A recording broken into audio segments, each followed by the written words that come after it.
Hello hello hello. Welcome back. आपका स्वागत है आपके अपने चैनल इंडिपेंडेंट ज्ञान में। ये जो सीरीज़ हमने स्टार्ट करी है एसएससी एमटीएस के लिए स्टार्ट करी हुई है इंग्लिश की। हम आपको कम समय में ज़्यादा कंटेंट देने का कोशिश करेंगे और एंड टू एंड एग्ज़ाम से रिलेटेड कंटेंट का देने की कोशिश करेंगे जो हमारे एग्ज़ाम से रिलेटेड हो। केवल हम उन्हीं बातों पर डिस्कशन करेंगे और एक ईजी वे में मैं आपको सिखाने जा रहा हूँ और आप मेरे साथ बने रहिएगा। इससे प्रीवियस वीडियो में मैंने आपको टाइप 1 के बारे में बताया था, जो कि ये मैंने आपको प्रीवियस वीडियो में सिखा चुका हूँ। आप वीडियो सेक्शन में जाइए, वहाँ पे जा कर के आप देखिए, आपको मिल जाएगी इससे प्रीवियस वीडियो। उसके बाद आप इस वीडियो को कंटिन्यू कीजिए। ये हमारी इंग्लिश की क्लास नंबर 2 है, जो कि मैं बात कर रहा था सब्जेक्ट वर्ब एग्रीमेंट के बारे में। उसका हम टाइप 2 के बारे में आज डिस्कशन करेंगे, ठीक है। तो टाइप 2 हमें क्या कहता है? If 2 or more than 2 subjects are joined by and but only person or thing or idea is discussed, singular verb is used। मतलब हमने and के द्वारा कोई 2 बातें जोड़ी, लेकिन वो बातें बट ओनली पर्सन का मतलब बनता है दोनों बातें जो जोड़ी गई है एंड के द्वारा, वो 2 अलग अलग बातें नहीं हैं, वो एक ही बात है। वो एक ही पर्सन के बारे में बात हो रही है, वो एक ही थिंग के बारे में बात हो रही है और वो एक ही आइडिया के बारे में बात हो रही है। अगर ऐसी कोई बात जो एंड के द्वारा लेकिन डिस्कशन वो दोनों एक ही चीज़ को करती है, तो वो हम उसको सिंगुलर मानेंगे और सिंगुलर मान के सिंगुलर वर्ब का इस्तेमाल करेंगे, ठीक है। अब मैं आपको इसका एग्जांपल बता देता हूँ। आपको अभी ऐसे समझ नहीं आया, मैं आपको एग्जांपल दूंगा तो आपको समझ आ जाएगा। Example number 1, slow and steady wins the race. Slow and steady दोनों का अर्थ एक ही होता है। स्लो एंड स्टडी का अर्थ होता है परसिवरेंस। जैसे अनेक शब्दों के लिए एक शब्द होते हैं, उसी प्रकार ये दोनों शब्द एक ही शब्द को इंगित करते हैं। स्लो एंड स्टडी का मतलब परसिवरेंस होता है।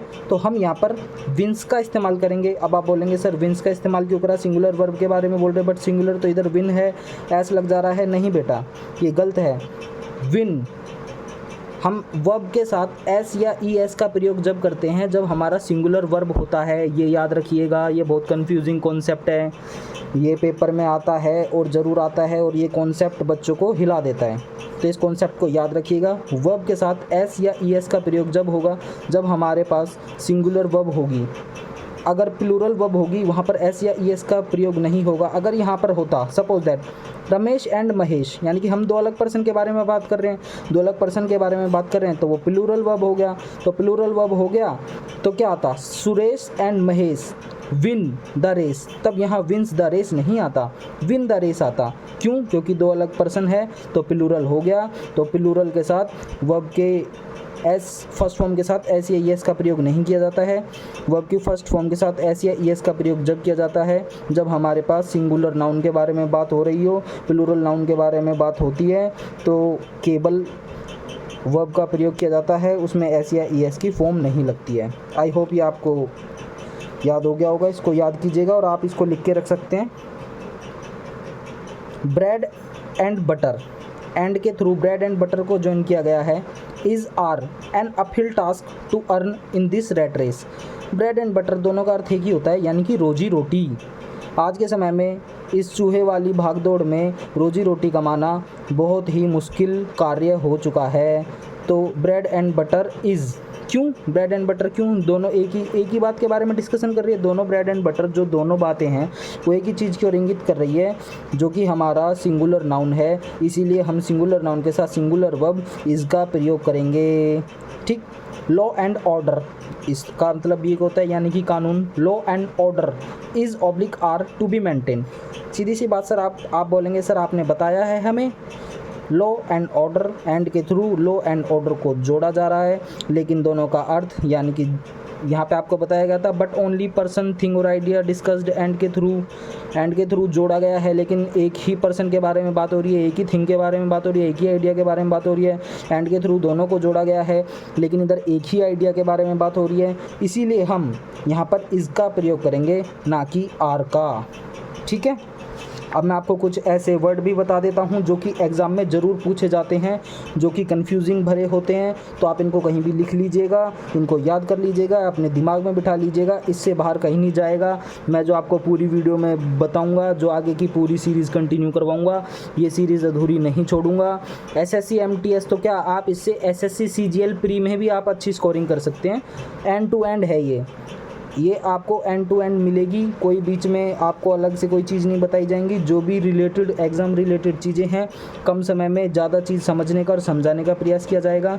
इस प्रकार से bag and baggages, long and short, age and experience, fun and frolic, science and technology, crown and glory, truth and honesty, hammer and sickle, art and culture, lime and soda.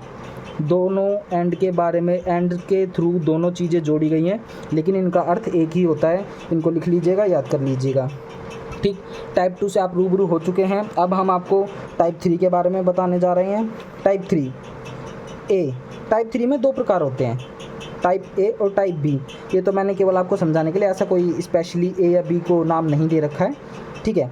More than one plus singular noun plus singular verb. मतलब क्या, मतलब sir इसका मतलब ये हुआ, more than one, जहाँ भी more than one आया, मोर देन वन लिखा हुआ मिला, तो हम इधर वन को कंसीडर करके सिंगुलर नाउन का इस्तेमाल करेंगे, और सिंगुलर नाउन का इस्तेमाल करेंगे तो सिंगुलर वर्ब का इस्तेमाल होगा। वन को कंसीडर करके सिंगुलर नाउन को कंसीडर करके सिंगुलर वर्ब। इसी प्रकार बी में मोर देन 2, 3, 4 XYZ, कितना भी हो, तो हम फिर उधर वन को कंसीडर करके सिंगुलर नाउन सिंगुलर वर्ब का प्रयोग करा, इधर 2, 3, 4 और जितना भी आगे हो उसको कंसीडर करके। क्यों? क्योंकि ये मोर देन वन है, एक से ज़्यादा है, एक से ज़्यादा हुआ तो क्या प्लूरल हुआ, तो प्लूरल नाउन का प्रयोग करेंगे, और प्लूरल नाउन का प्रयोग करेंगे तो प्लूरल वर्ब आ जाएगी। मैं आपको एग्जांपल देके समझाता हूँ। एग्जांपल से, example number 1, more than one soldier oblique soldiers. पहले तो आप ये बताइए, इधर मोर देन वन का कॉन्सेप्ट लगा है, तो मोर देन वन का कॉन्सेप्ट लग गया तो सिंगुलर नाउन आ जाएगी, तो सिंगुलर वर्ब आ जाएगा। तो इधर सिंगुलर नाउन क्या है, सोल्जर या सोल्जर्स? बेटा सोल्जर यहाँ पे सिंगुलर नाउन है, क्योंकि यहाँ पे वन लिखा हुआ है। इसको कंसीडर करके हम यहाँ पर सिंगुलर नाउन का इस्तेमाल करेंगे, जो कि सोल्जर है, सोल्जर्स नहीं आएगा, इधर केवल सोल्जर आएगा। और अगर इधर सिंगुलर नाउन आ गया तो हम इधर सिंगुलर नाउन को कंसीडर करके सिंगुलर वर्ब का इस्तेमाल करेंगे, जो कि बेटा हमारी हैज़ है। हैव हम प्लूरल वर्ब में रेफ़र करते हैं, हैज़ को हम सिंगुलर वर्ब में रेफ़र करते हैं। अब एग्जांपल 2 देखिए, मोर देन थाउजेंड्स। अब यहाँ पे थाउजेंड्स लिखा हुआ है, थाउजेंड्स का मतलब ये प्लूरल हो गया, और इधर मोर देन 2, 3, 4 जितना भी हो थाउजेंड्स, तो यहाँ पे क्या प्लूरल नाउन आ जाएगा, प्लूरल नाउन की वजह से प्लूरल वर्ब आ जाएगा। तो यहाँ पे थाउजेंड होने की वजह से प्लूरल नाउन आएगा, और प्लूरल नाउन होने की वजह से प्लूरल वर्ब आएगा। तो यहाँ पे प्लूरल नाउन क्या हुआ, स्टूडेंट्स हुआ बेटा, तो यहाँ पे स्टूडेंट्स लग जाएगा। और यहाँ पे प्लूरल वर्ब क्या हुआ बेटा, हैव हुआ, तो यहाँ पे हैव लग जाएगा। तो more than 1000 students have qualified for phase 2। धन्यवाद। आई थिंक आपको क्लास अच्छी लगी होगी। इसी प्रकार आपको कम समय में ज़्यादा चीज़ें सिखाने की कोशिश की जाएगी, और आप मेरे साथ जुड़े रहिए। आपको आगे की क्लास में सारे टाइपों से रूबरू कराए जाएंगे, और केवल इसमें वही टाइप इस्तेमाल किए जाएंगे जो आपके लिए रिलेटेड है, एग्ज़ाम के लिए रिलेटेड है। फालतू की चीज़ें दिमाग में भरने से कुछ नहीं होता है, केवल वो चीज़ भरिए जो आपका सिलेक्शन कराए और आपको सिलेक्शन दिलाएं। धन्यवाद।